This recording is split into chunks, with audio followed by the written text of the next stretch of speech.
Hello and welcome to our YouTube channel. ਅੱਜ ਦੀ ਇਸ ਵੀਡੀਓ ਦੇ ਵਿੱਚ ਡਿਸਕਸ ਕਰਾਂਗੇ important current affair events of May month. So start ਕਰਦੇ ਹਾਂ ਜੀ with very first topic. Recently Subodh Kumar Jaiswal was appointed as new director of CBI and he will remain as director of CBI for next 2 years। and ਜੇ ਗੱਲ ਕਰੀਏ CBI ਦੀ ਤਾਂ CBI was set up on 1963 and it was established on the recommendation of Santhanam Committee।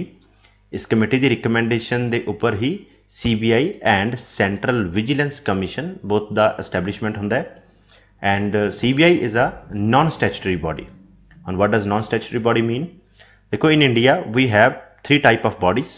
सब तो पहला है constitutional, second statutory and third executive. Constitutional bodies वो bodies ने जो कॉन्स्टिट्यूशन के थ्रू एस्टैब्लिश होंदी है, या इस तरह दी बॉडीज जो कॉन्स्टिट्यूशन के थ्रू एस्टैब्लिश है एंड अपनी powers, function, role and structure को ड्राइव करते हैं from constitution. For example election commission of India एक कॉन्स्टिट्यूशनल बॉडी है जो एस्टैब्लिश होंदी है under article 324 of the constitution.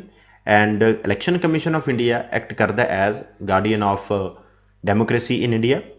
Second है union public service commission UPSC जिसकी एस्टैब्लिशमेंट होंदी है under article 315 of the constitution and UPSC act करता है as guardian of merit system in India।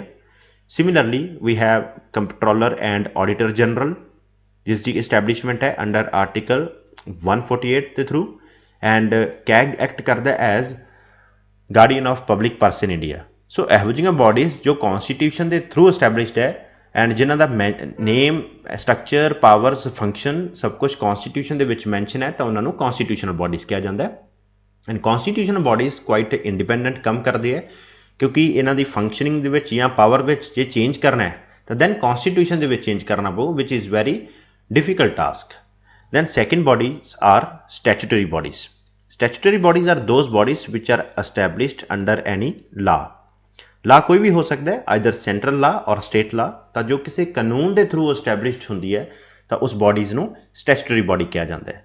For example central information commission which was established under RTI act. Similarly Lokpal which was established under Lokpal act 2013। सो ਇਹੋ ਜਿਹੀਆਂ bodies जो किसी कानून के through established होण तो उन्होंने स्टैचुटरी बॉडीज़ कहा जाता है। एंड इन्हां दा जो पावर है एंड फंक्शनस है वो ला तो ही ड्राइव करते हैं। एंड एज यू नो कि ला नूं चेंज करना है ईजी होंदा है as compare to constitution. So statutory bodies का स्टेटस लोअर होंदा है as compare to constitutional bodies, but फिर भी एक क्वाइट इंडिपेंडेंट तौर पर काम करते हैं। Next are executive bodies. These are those bodies which are established by notification. Just government एक नोटिफिकेशन इशू करती है एंड वो थ्रू बॉडी नूं कॉन्स्टिट्यूट किया जाता है। And for example CBI central bureau of investigation ये ना तो किसी कानून के थ्रू एस्टैब्लिश्ड है ना ही किसी कॉन्स्टिट्यूशन के मैंशन है। ये जस्ट एक एग्जीक्यूटिव बॉडी है जिसनों होम मिनिस्ट्री की नोटिफिकेशन के थ्रू एस्टैब्लिश किया गया सी। इसे करके जो CBI है इस दे विच काफ़ी से होंदा है गवर्नमेंट का डे टू डे एडमिनिस्ट्रेशन के विच गवर्नमेंट का क्वाइट इन्फ्लुएंस होंदा है एंड ये लैस ट्रांसपेरेंट मैनर के नाल काम करते हैं। सो इसे करके CBI नूं कहा जाता है as a caged parrot because एक एग्जीक्यूटिव बॉडी है। Next is function of CBI basically एक इन्वेस्टिगेटिंग एजेंसी है ऑफ सेंट्रल गवर्नमेंट जो इन्वेस्टिगेट करती है एनी क्राइम जो होंदा है अंडर सेंट्रल सबजैक्ट या सेंट्रल लाज दे विच कोई भी परसन क्राइम करता तो उन्होंने उसनों इन्वेस्टिगेट करता है CBI। बट ये सेंट्रल इन्वेस्टिगेटिंग एजेंसी तो है ही, बट ये स्टेट दे विच कोई क्राइम होंदा है तो उसनों भी इन्वेस्टिगेट कर सकते हैं, बट उसदे लई 2-3 कंडीशनस है। फस्ट इज या तो CBI रिक्वेस्ट करे to concern state government to investigate, या स्टेट गवर्नमेंट खुद आप CBI नूं केस रैफर करे, या सुप्रीम कोर्ट और हाई कोर्ट और किसी पर्टिकुलर केस नूं CBI को इन्वेस्टिगेट करन, CBI नूं रैफर करन for investigation, then only CBI can investigate any case in state subject. Next is composition of CBI की जो कंपोजिशन देखिए तो इसके हैड ने डायरैक्टर एंड इन्हों असिस्ट किया जाता है by assistant special director. And जिहड़े CBI के डायरैक्टर होंदे हैं वो यूजली पुलिस ऑफिसर होंदे हैं एंड इन्हां दी जो रैंक होंदी है वो इक्वलेंट होंदी है to inspector general of police IGP and इन्हां दी टेन्योर है जी fixed of 2 year. Next is appointment and appointment procedure. CBI ਨੂੰ अपॉइंट किया जाता है बाय सेंट्रल गवर्नमेंट, बट किस परसन अपॉइंट किया जाऊगा? तो for selection of a person एक कमेटी की कॉन्स्टिट्यूशन होंगी है, 3 मैंबर कमेटी, जिस दे विच prime minister, leader of opposition and chief justice of India, 3 member committee एक एक्ट करती है एज अ सिलैक्टिंग कमेटी एंड ये किसी परसन को सिलैक्ट करती है, दैन उसका नेम फॉरवर्ड कर दिया to central government and then central government appoint such person. So moving to next news. Next is world press freedom index. इस इंडेक्स ਨੂੰ ਰਿਲੀਜ਼ ਕੀਤਾ ਜਾਂਦਾ ਹੈ ਐਨੂਅਲੀ, ਮੀਨਸ ਐਵਰੀ ਈਅਰ ਇਹ ਇੰਡੈਕਸ ਰਿਲੀਜ਼ ਹੁੰਦਾ ਹੈ. ਇਸ ਨੂੰ ਪਬਲਿਸ਼ ਕੀਤਾ ਜਾਂਦਾ ਹੈ by a NGO named as reporters without border and ਇਹ 180 ਕੰਟਰੀਜ਼ ਨੂੰ ਰੈਂਕ ਕਰਦੇ ਹੈ ਐਂਡ ਦਿਸ ਈਅਰ ਇੰਡੀਆ ਦੀ ਰੈਂਕ ਹੈ 142 ਆਊਟ ਆਫ 180 ਵਿਚ is quite lower and top ਕੀਤਾ ਜੀ ਇਸ ਵਾਰ ਨਾਰਵੇ ਨੇ, second Finland and third Denmark. Moving to next. Next is IMF ਨੇ ਇੱਕ ਰਿਪੋਰਟ ਰਿਲੀਜ਼ ਕੀਤੀ ਹੈ named as world economic outlook. ये बहुत इंपॉर्टेंट रिपोर्ट है एंड एक एनुअल रिपोर्ट है, मीनस ये एवरी ईयर रिलीज़ होंगी है रिपोर्ट एंड इसनों रिलीज़ करता है IMF. जे गल करिए IMF की, तो IMF की फुल फॉर्म है इंटरनेशनल मॉनिटरी फंड एंड इसकी एस्टैबलिशमेंट हुई है इन 1945 दे विच एंड इसकी एस्टैबलिशमेंट हुई है after Bretton Wood conference. Bretton Wood conference basically outcome सी of second world war. After the end of second world war एक कॉन्फ्रेंस कॉन्स्टिट्यूट की गई in Bretton Wood in United States and इस conference के discuss किया गया कि किस तरह असी ग्लोबल इकोनॉमी को रीस्ट्रक्चर कर सकते हैं after the end of second world war. And इस कमेटी के इस कमेटी का जो आउटकम सी, इस कमेटी ने सुजैसट किया to establish 2 institutions. First is world bank and second IMF. Hence both World Bank and IMF collectively are known as Bretton Woods institutions because ये Bretton Woods conference तो बाद ही establish हुए. जे गल करिए world bank का, तो world bank का जो मेन ऑब्जेक्टिव है वो है पावर्टी एलिवेशन. पावर्टी एक तो एलिवेट करना है एंड सैकेंड जो इन्हों का ऑब्जेक्टिव है वो है टू असिस्ट करना है लीस्ट डेवलपमेंट कंट्रीज और जो इन अदर वर्ड्स और पुअर जो कंट्रीज है उन्होंने असिस्ट करते हैं. एंड सैकेंड है IMF. इन्हों का जो मेन ऑब्जेक्टिव है ये कंट्रीज़ को असिस्ट करते हैं जिहड़ियां countries balance of payment crisis face कर रही है. एग्जाम्पल इन इंडिया 1991 दे विच बैलेंस ऑफ पेमेंट क्राइसिस दे विच ट्रैप हो गया सी एंड 1991 दे विच सानू हैल्प किया बाय IMF. सो IMF कंट्री नू बैलेंस ऑफ पेमेंट क्राइसिस दे विचों बाहर कड्ढण दे विच हैल्प करता है. नैक्सट है जी डायरैक्टर ऑफ IMF. तो जो करंट डायरैक्टर है वो है जी Kristalina Georgieva and chief economics है गीता गोपीनाथन. एंड एक IMF है वो एक्ट करता है as subsidiary of United Nation and इस 190 मैंबर है. And other similar report is financial stability report. ये भी एक एनुअल रिपोर्ट है जिसनों रिलीज़ किया जाता है bye IMF. Our next topic is Project Dantak. Project Dantak was in news because इस दे 75 ईयर्स कंप्लीट हो गए एंड इस प्रोजेक्ट ਨੂੰ स्टार्ट किया सी in the year 1961 by border road organisation. And इस प्रोजेक्ट का जो बेसिक ऑब्जेक्टिव सी was to develop vital and important infrastructure in Bhutan. And under this project many airports roads and other medical colleges were established and world famous Paro airport was also established under this project. And next is the currency of Bhutan. It is very important currency because जिन्नियां भी adjoining countries है India दियां ज़्यादातर उन्होंने currency रूपी है, but currency of Bhutan is different, that is Nigaltram and the capital of Bhutan is Thimphu. Recently China ने अपना first Mars mission complete किया है named as Tianwen and as of now 5 countries ने Mars के ऊपर अपने spacecraft ਨੂੰ land किया है. The first was United States, second Russia, third India, fourth China and fifth UAE. So these were the 5 countries which were able to land their spacecraft on the surface of Mars.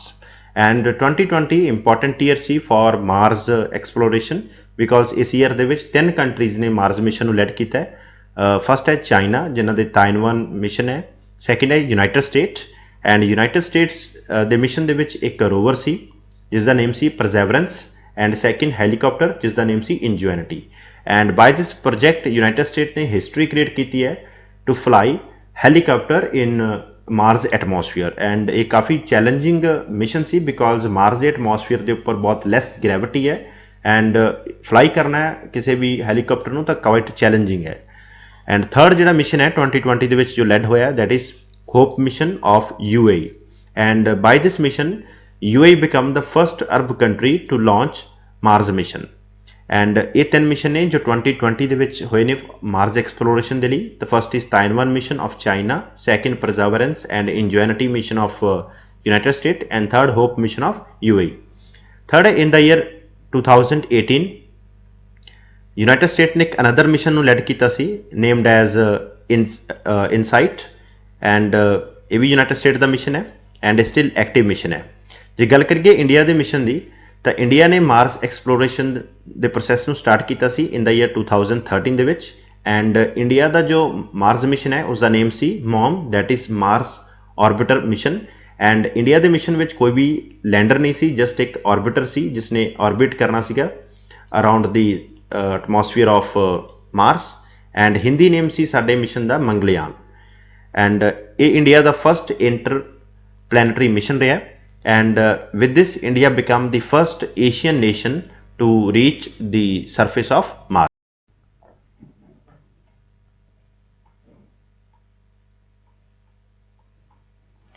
Our next topic is section 79 of IT Act। India ਦਾ ਜੋ IT Act ਹੈ ਉਸ ਨੂੰ ਇਨੈਕਟ ਕੀਤਾ ਸੀ in the year 2000, and ਇਸ act ਦਾ ਜੋ 79 section ਹੈ ਇਸ ਦੇ ਅਕੋਰਡਿੰਗ ਇਸ ਵਿੱਚ ਕੁਝ ਰੀਸੈਂਟ ਚੇਂਜਸ ਕੀਤੇ ਗਏ ਆ, ਉਸ ਨੂੰ ਆਪਾਂ ਡਿਸਕਸ ਕਰਾਂਗੇ। ਐਂਡ ਬਿਫੋਰ ਡਿਸਕਸਿੰਗ ਇੱਕ ਤੁਸੀਂ ਕੰਸੈਪਟ ਨੂੰ ਸਮਝੋ of intermediaries. What is intermediary in IT act? ਦੇਖੋ ਇੰਟਰਮੀਡੀਏਟਰੀਜ਼ ਬੇਸਿਕਲੀ ਪਲੇਟਫਾਰਮ ਪ੍ਰੋਵਾਈਡਰ ਨੇ, for example YouTube, WhatsApp, Instagram, ਇਹਨਾਂ ਸਭ ਨੂੰ ਇੰਟਰਮੀਡੀਏਟਰੀ ਕਿਹਾ ਜਾਂਦਾ ਹੈ ਜੋ ਇੱਕ ਪਲੇਟਫਾਰਮ ਪ੍ਰੋਵਾਈਡ ਦਾ ਕੰਮ ਕਰਦੇ ਆ। ਐਂਡ ਅਕੋਰਡਿੰਗ ਟੂ ਸੈਕਸ਼ਨ 79 ਕਿ ਕੋਈ ਵੀ ਆਬਜੈਕਸ਼ਨੇਬਲ ਵੀਡੀਓ ਡਾਟਾ ਕੁਝ ਵੀ ਇਹਨਾਂ ਦੇ ਪਲੇਟਫਾਰਮ ਤੇ ਅਪਲੋਡ ਹੁੰਦਾ ਹੈ ਤਾਂ ਦੈਨ ਇੰਟਰਮੀਡੀਏਟਰੀਜ਼ ਉਸ ਦੇ ਲਈ ਰਿਸਪੌਂਸੀਬਲ ਨਹੀਂ ਹੋਣਗੇ। ਉਸ ਡਾਟਾ ਦੇ ਲਈ ਰਿਸਪੌਂਸੀਬਲ ਕੌਣ ਹੋਏਗਾ? ਜਿਸ ਪਾਰਟੀ ਨੇ ਉਸ ਡਾਟਾ ਨੂੰ ਅਪਲੋਡ ਕੀਤਾ ਹੈ। ਸੋ ਇੱਕ ਟਾਈਪ ਆਫ ਲੀਗਲ ਇਮਿਊਨਿਟੀ ਮਿਲਦੀ ਹੈ ਟੂ ਇੰਟਰਮੀਡੀਏਟਰੀਜ਼, ਬਟ ਇਸ ਦੇ ਵਿੱਚ ਇੱਕ ਕੰਡੀਸ਼ਨ ਹੈ ਕਿ ਇੰਟਰਮੀਡੀਏਟਰੀ ਡਾਇਰੈਕਟਲੀ ਔਰ ਇਨਡਾਇਰੈਕਟਲੀ ਉਸ ਡਾਟਾ ਦੀ ਟਰਾਂਸਮਿਸ਼ਨ, ਅਪਲੋਡ ਜਾਂ ਕਿਸੇ ਹੋਰ ਵੇ ਦੇ ਨਾਲ ਇਨਵੋਲਵਡ ਨਹੀਂ ਹੋਣਾ ਚਾਹੀਦਾ। ਸੋ ਇਟ ਮੀਨਸ ਜੇ ਤੁਸੀਂ ਕੋਈ ਵੀ ਆਬਜੈਕਸ਼ਨੇਬਲ ਡਾਟਾ, ਵੀਡੀਓ ਜਾਂ ਕੁਝ ਵੀ ਫੇਕ ਮੈਸੇਜ ਜਾਂ ਕੁਝ ਵੀ ਹੇਟ ਸਪੀਚ ਵਗੈਰਾ ਅਪਲੋਡ ਕਰਦੇ ਹੋ ਕਿਸੇ ਵੀ ਇੰਟਰਮੀਡੀਏਟਰੀ ਪਲੇਟਫਾਰਮ ਦੇ ਉੱਪਰ, ਦੈਨ ਇੰਟਰਮੀਡੀਏਟਰੀ ਉਸ ਦੇ ਲਈ ਲੀਗਲੀ ਰਿਸਪੌਂਸੀਬਲ ਨਹੀਂ ਗੇ।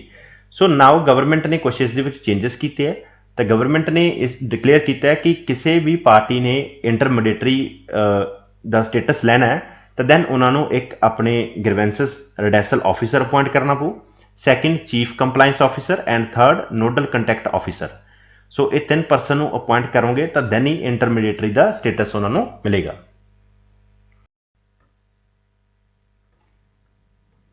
Next is foreign direct investment. ਜੇ ਫੋਰਨ ਡਾਇਰੈਕਟ ਇਨਵੈਸਟਮੈਂਟ ਨੂੰ ਬਰੀਫਲੀ ਸਮਝੀਏ ਤਾਂ ਇੰਡੀਆ ਦੇ ਵਿੱਚ ਜੋ ਵੀ ਫੋਰਨ ਕੈਪੀਟਲ ਆਉਂਦਾ ਹੈ ਜਾਂ ਫੋਰਨ ਫੰਡ ਆਉਂਦਾ ਹੈ, ਫੋਰਨ ਮਨੀ ਆਉਂਦੀ ਹੈ, ਤਾਂ ਉਸ ਨੂੰ ਦੋ ਕੈਟਾਗਰੀਜ਼ ਦੇ ਵਿੱਚ ਡਿਵਾਈਡ ਕਰਦੇ ਹਾਂ। First is foreign direct investment, that is FDI, and second is foreign portfolio investment or foreign institutional investors। foreign direct investment ਕੀ ਹੈ ਕਿ if any foreigner ਇੰਡੀਆ ਦੇ ਵਿੱਚ ਕਿਸੇ ਕੰਪਨੀ 'ਚ ਇਨਵੈਸਟਮੈਂਟ ਕਰਦਾ ਹੈ to take part in management of that company or with the attention to on that company, ਮਤਲਬ ਉਸ ਕੰਪਨੀ ਦੀ ਮੈਨੇਜਮੈਂਟ ਨੂੰ ਹੈਂਡਲ ਕਰਨ ਦੇ ਲਈ ਪੈਸਾ ਇਨਵੈਸਟ ਕਰਦਾ ਹੈ, ਦੈਨ ਉਸ ਇਨਵੈਸਟਰਸ ਨੂੰ ਆਪਾਂ ਕਹਾਂਗੇ ਫੋਰਨ ਡਾਇਰੈਕਟ ਇਨਵੈਸਟਮੈਂਟ। ਵਾਈਲ ਕੋਈ person just financial support provide ਕਰਦਾ ਹੈ, ਜਸਟ ਕੈਪੀਟਲ ਪ੍ਰੋਵਾਈਡ ਕਰਦਾ ਹੈ to any company, Indian company, then ਉਸ ਇਨਵੈਸਟਮੈਂਟ ਨੂੰ ਕਹਿੰਦੇ ਆਪਾਂ ਫੋਰਨ ਪੋਰਟਫੋਲੀਓ ਇਨਵੈਸਟਰ ਔਰ ਫੋਰਨ ਇੰਸਟੀਟਿਊਸ਼ਨਲ ਇਨਵੈਸਟਰਸ। ਇੰਡੀਆ ਦੇ ਵਿੱਚ ਦੋ ਤਰ੍ਹਾਂ ਦੀਆਂ ਕੰਪਨੀਜ਼ ਹੈ, one is listed companies, these are those companies which are listed with any stock exchange, second is unlisted company. ਇੱਕ ਲਿਸਟਡ ਹੈ, ਇੱਕ ਅਨਲਿਸਟਡ ਹੈ। ਕੋਈ ਵੀ ਫੋਰਨ ਪਰਸਨ ਅਗਰ ਇਨਵੈਸਟਮੈਂਟ ਕਰਦਾ ਹੈ in listed company more than 10% of their capital ਤਾਂ ਉਸ ਨੂੰ ਆਪਾਂ ਕਹਾਂਗੇ FDI। ਮਤਲਬ ਕਿਸੇ ਵੀ ਲਿਸਟਡ ਕੰਪਨੀ ਦੇ ਵਿੱਚ 10% ਤੋਂ ਜ਼ਿਆਦਾ ਇਨਵੈਸਟਮੈਂਟ ਹੈ ਤਾਂ ਉਸ ਨੂੰ ਆਪਾਂ FDI ਕਹਿੰਦੇ ਹਾਂ।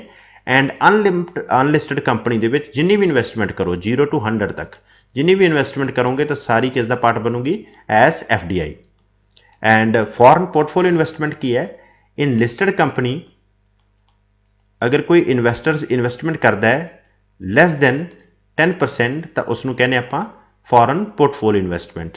And in unlisted company and unlisted company जिन्नी भी इन्वेस्टमेंट होगी वो सारी फॉरन डायरेक्ट इन्वेस्टमेंट का पार्ट बनूगी। सो क्लीयर है, one is foreign direct investment and second is foreign portfolio investment. In foreign direct investment person invest to take part in the management of that company, while in foreign portfolio investment person invest a money to make just monetary gains and he have no attention to take part in management of that company। and FDI basically दो जिहदी definition की गल करिए technical definition इस तरह की है कि अगर कोई भी परसन इन्वेस्ट करता है more than 10% in listed company than it will be declared as FDI।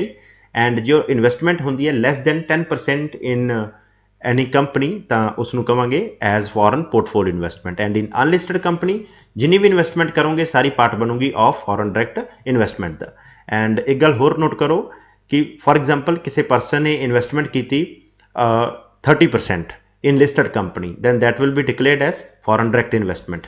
but later on उन्होंने अपने शेयर होल्डर शेयर्स ਨੂੰ सेल करके अपना जो शेयर होल्डिंग है उसਨੂੰ डाउन कर लिया लेट्स से टू 8%, then वो फॉरन पोर्टफोलियो इन्वेस्टमेंट का पार्ट नहीं बनूगी, then also it will remain as foreign direct investment। once any investment is declared as FDI then it will remain as FDI। so coming back to news, recently जो India ਦੇ ਵਿੱਚ फॉरन direct investment है वो 10% increase हुई है as compare to last year. And जो top countries है जितों foreign direct investment India enter करती है that is Singapore. 29% investment Singapore चो आई है this year and 23% from United State and 9% from Mauritius. And जो टॉप सैक्टर है फॉरन इन्वेस्टमेंट का वो software and hardware companies investment आ रही है that is 44% in this sector and 13% in construction sector। and जो top recipient state है that is Gujarat and सब तो ज़्यादा गुजरात विच recipient receive हो रही। Our next news is Operation Teman। Recently one of the Indonesia's submarine lost। submarine का name C KRI Nanggala and this submarine lost in Bali Sea। and जो ये submarine loss हुई तो सारिया कंट्रीज़ ने rescue operation start किया and rescue and search operation start किया and India ने भी रेस्क्यू ऑपरेशन स्टार्ट किया एंड इंडियन नेवी ने deep submarine rescue vessel send किया to locate and search this vessel. But unfortunately ये recently submarine sank हो गई इन बाली सी। सो हुण इस मिशन कॉल ऑफ कर लिया गया।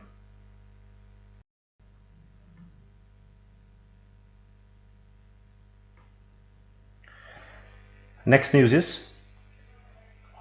recently principal scientific adviser to central government ने एक ऐप लॉन्च की है जिसका नेम है मानस, जिसकी फुल फॉर्म है mental health and normalcy augmentation system.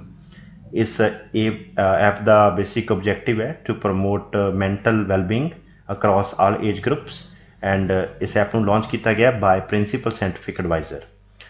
So now discuss करते हैं प्रिंसिपल साइंटिफिक एडवाइजर बारे। प्रिंसिपल साइंटिफिक एडवाइजर बेसिकली एक चीफ एडवाइजर है to central government on scientific matters and scientific policy and इस post को create किया सी in the year 1969 by APJ Abdul Kalam by Atal Bihari Vajpayee and APJ Abdul Kalam was India's first principal scientific adviser and current जो third scientific adviser है वो है K Vijay Raghav.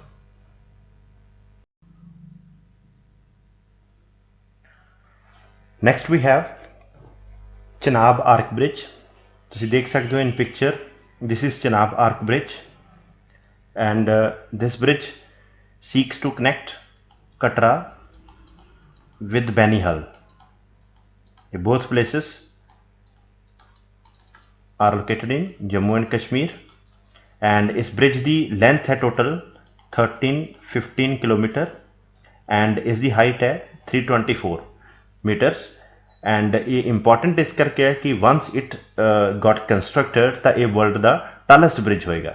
So this is Chenab arch bridge and this bridge is across river Chenab and you can see this river is Chenab and this bridge seeks to connect Katra with Banihal and the height of this bridge is 320 meters and length of this bridge is 1315 kilometer and this is world's tallest bridge.